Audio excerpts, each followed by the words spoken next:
Deadly discovery. The research vessel Astral Seeker drifted silently in high orbit above the blue-green world. Senior scientist Villara studied the readings with growing confusion, her four eyes blinking in rapid succession, a sign of distress among her species. The ship's sensors were detecting anomalies that defied all logic. "This cannot be correct," she muttered, her translucent fingers adjusting the calibration settings. "Run the atmospheric analysis again." "Analysis confirmed, senior scientist," replied Science Officer Zirax, his voice a melodious hum.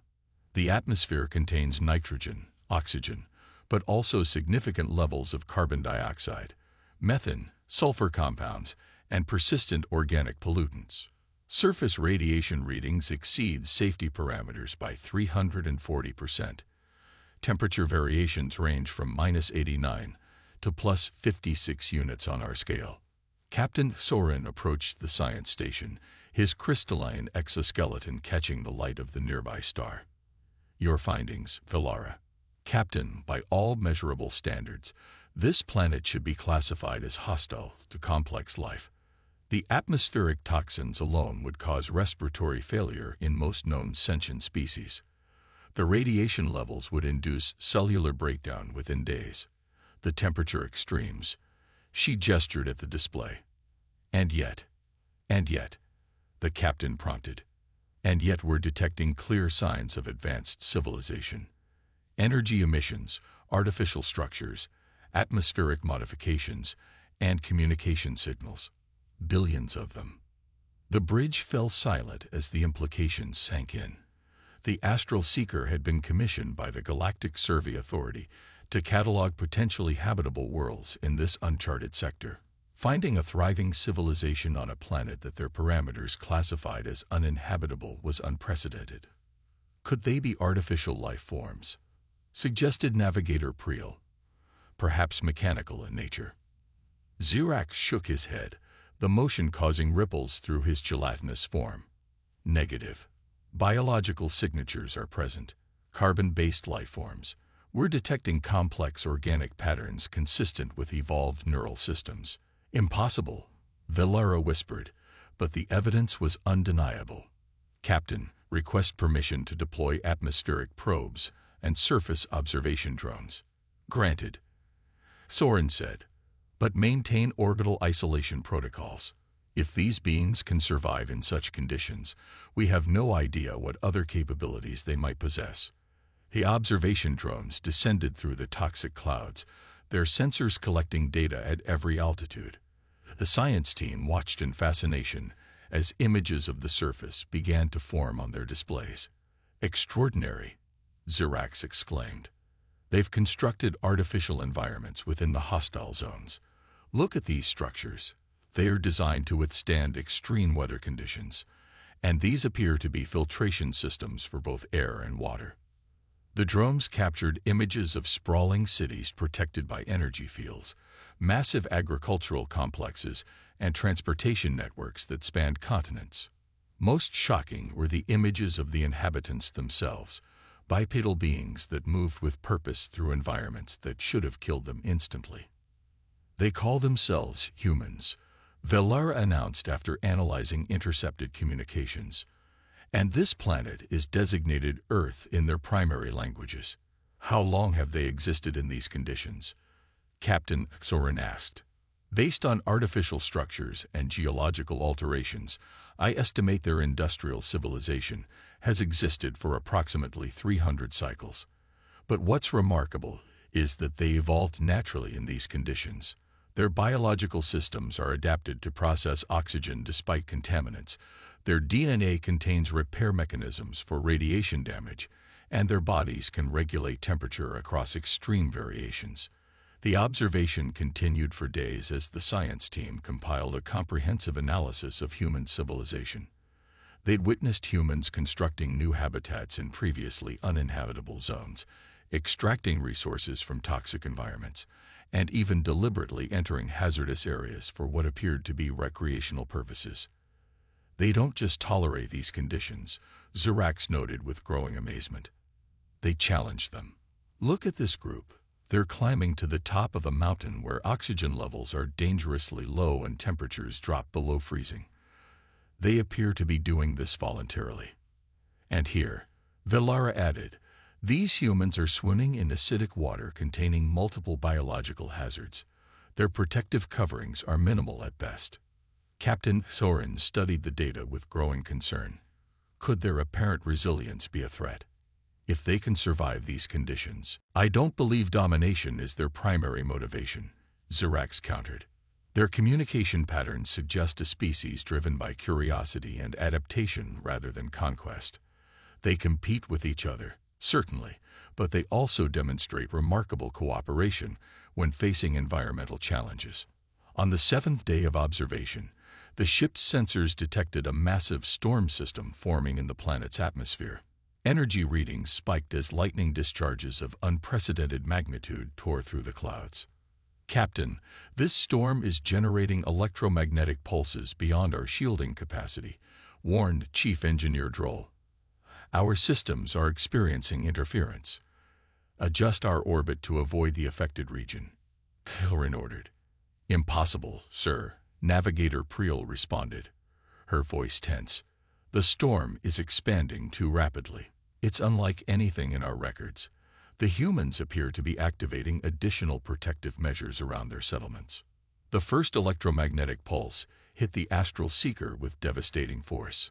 Power systems fluctuated, and gravitational stabilizers failed momentarily. The second pulse was worse, sending cascading failures through the ship's primary systems. Engineering to bridge, came Droll's panicked voice. Core containment is failing. We cannot maintain orbit. Captain Soren made the only decision possible. All crew to emergency positions. Prepare for atmospheric entry and surface landing. Navigator, identify the least hostile region for emergency procedures. As the ship began its uncontrolled descent, the science team watched in horror and fascination as the very beings they'd been studying responded to the developing crisis. Human communication channels surged with activity. Detection systems tracked the falling ship, and emergency protocols activated across the surface below. Captain, Villara said, her voice barely audible over the ship's groaning hull, I believe they've detected us. And they're organizing rescue operations. The Astral Seeker plunged through the toxic atmosphere, its outer shell heating to critical levels. The crew, evolved for the sterile environment of space and hospitable planets, faced the terrifying prospect of crash landing on a world that their biology classified as certain death. Brace for impact, Soren commanded as the ship hurtled toward the surface of the impossible planet where somehow, against all logic, life had not only survived but flourished. Impossible sanctuary. The Astral Seeker struck Earth's surface with catastrophic force, skidding across barren desert before coming to rest against a rocky outcropping. Inside, emergency systems struggled to maintain a habitable environment for the alien crew as toxic atmosphere began seeping through the damaged hull. Life support failing, reported Engineer Droll, her voice weak as she struggled to breathe in the thinning air. External toxins detected in all sections. Filtration at 29% capacity. Captain Soren surveyed his injured crew with mounting dread. Their species had evolved in controlled environments, with specific atmospheric compositions. Earth's air was poison to them, and without their technology, they faced certain death within hours. Seal all personal protection suits, he ordered. Conserve internal air supplies. Communications, broadcast our emergency signal on all frequencies. Already done, Captain, came the response, but our transmitter was damaged in the crash. Signal range limited to this planetary region. Zirax moved to a viewport, his protective film already beginning to desiccate in the harsh conditions. Outside, dust swirled across a landscape that appeared as hostile as their sensors had indicated, a sun-baked wasteland where even the soil contained compounds toxic to their biology. Captain, he said slowly, I'm detecting movement. Approaching vehicles. The aliens watched in tense silence as a convoy of rugged vehicles approached their crashed ship. Human figures emerged, covered in protective gear that seemed primitive compared to the aliens' technology, yet effective against the conditions that were killing the ship's crew. "They're approaching the hull breach," Villara observed. "Their protective equipment seems designed specifically for these conditions." They watched as the humans assessed the damage, communicating through handheld devices. One human, seemingly a leader, made a decisive gesture, and the others began unloading equipment from their vehicles. "I believe they're attempting to help us," Zirak said incredulously. Within minutes, the humans had deployed a temporary airlock at the breach. Through the transparent material, the alien crew could see the humans preparing breathing apparatus and medical equipment. "They've analyzed our atmospheric needs," Villara whispered in astonishment. "How could they possibly?" "They're requesting entry," interrupted the communications officer. "They're transmitting in multiple formats, including basic mathematical sequences." Captain Soren hesitated only briefly. "We have no choice. Grant them access." The makeshift airlock cycled, and 3 humans entered the ship. Their protective suits were removed inside the airlock, replaced with breathing masks that kept Earth's atmosphere from their lungs while allowing them to speak. They moved with confidence through the alien vessel, seemingly unaffected by the failing environmental systems that were slowly killing its crew. The lead human approached Captain Soren, speaking words that the ship's translator struggled to process before finally converting them. "We're here to help. Your ship's atmosphere is leaking. We need to move your people to our emergency vehicles." "Our biology," Soren began. "Your world is fatal to you." "We know," the human interrupted. "We detected your ship's crash and analyzed its composition. We've prepared temporary containment units that match your atmospheric requirements. Not perfect, but enough to keep you alive until proper accommodations can be arranged." Over the next hours, the aliens witnessed human ingenuity firsthand. The rescue team established a clean room environment in their transport vehicles, synthesized breathable gas mixtures on the spot, and carefully moved the injured alien crew. They worked with practiced efficiency in conditions that should have handicapped them severely. "You operate as if these conditions are normal," Zirak observed to one of the human medics as they were transported across the desert. The human laughed. "For us, they are. This region's one of the more hospitable areas on our planet, actually.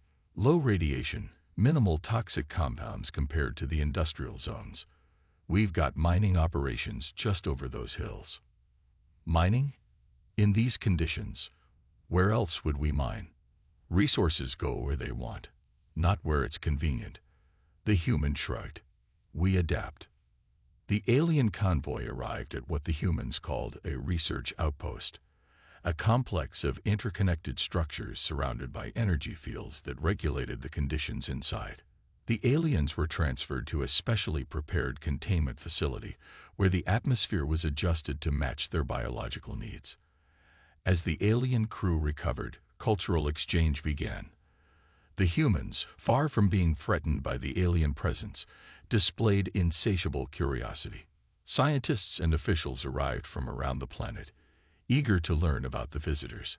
In turn, the aliens shared their knowledge while marveling at human adaptation.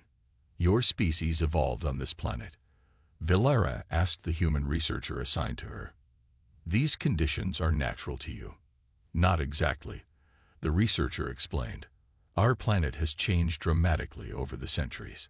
Industrial development, warfare, resource exploitation. We've transformed Earth significantly. Some changes were intentional, others were mistakes we're still correcting. Yet you survive. More than survive, you thrive." The human nodded. "Adaptation is our greatest strength. When the climate changed, we engineered new agricultural methods. When resources became scarce, we developed recycling technologies. When pollution threatened our cities, we created filtration systems. Each crisis forced us to evolve, both technologically and socially." During their recovery, the aliens were given tours of human facilities, always in protected vehicles with environmental controls. They witnessed massive atmospheric processors that extracted pollutants from the air, converting them into usable materials. They saw cities that had adapted to rising sea levels by becoming partially aquatic. They observed humans working in conditions that would kill most species within minutes, protected by technology that had evolved alongside their biological resilience. Your medical scans show genetic adaptations, Zirax noted to the human physician treating his injuries. Your cells have damage repair mechanisms unlike anything in our database. Necessity drives evolution, the physician replied. Our bodies adapted as our environment changed. We still get sick, still suffer from exposure to the more extreme conditions, but we've learned to treat the symptoms and strengthen our resistance. Captain Soren met with human leaders to discuss the salvage of their vessel. The meeting took place in a specially constructed chamber where both species could exist comfortably for short periods. Your people have shown us unprecedented kindness, Soren acknowledged. Yet by your standards, we must seem fragile indeed. The human leader, a woman with silver hair and eyes that reflected a lifetime of challenge, smiled. Captain, every species faces different evolutionary pressures. Your people developed remarkable space travel, while we focused on surviving our own planet. Neither path is superior, just different responses to different challenges. After 3 weeks, the Astral Seeker was repaired sufficiently for space travel. The humans had applied their adaptive expertise to alien technology, finding creative solutions that the ship's own engineers hadn't considered. As the crew prepared for departure, Valera finalized her official report to the Galactic Survey Authority. Planet Earth represents a paradigm shift in our understanding of habitability. While conditions on this world would be fatal to most known species, its native intelligence has not merely survived, but has developed a civilization of remarkable sophistication. Humans demonstrate unparalleled adaptive capability, both biological and technological. They face challenges that would destroy most species, yet they respond with innovation and determination. Their planet is not a death world. It is a crucible that has forged a species of extraordinary resilience. They don't avoid hardship, Zirax added to the report. They confront it, learn from it, overcome it. In conditions we consider impossible, they see only problems awaiting solutions. The Astral Seeker lifted off from Earth, carrying with it scientific data that would transform galactic understanding of habitability and evolution. Below, humans continued their daily lives in their lethal environment, unaware that they had just been reclassified in alien taxonomy from primitive survivors to adaptive marvels. As Captain Soren watched the toxic blue world recede in the view screen, he reflected on the lessons learned. No species in our records has demonstrated such capacity to thrive in hostile conditions. Perhaps we have been defining survival too narrowly all along. In the ship's laboratory, Valera carefully stored samples of human medical technology, gifts from the species that had saved them. Their greatest achievement isn't that they survive where others would die, she observed. It's that they've maintained compassion and curiosity despite the harshness of their world. The Astral Seeker accelerated toward distant stars, carrying news of the impossible planet and the even more impossible species that called it home. The humans who had turned adversity into strength and a deadly world into their sanctuary.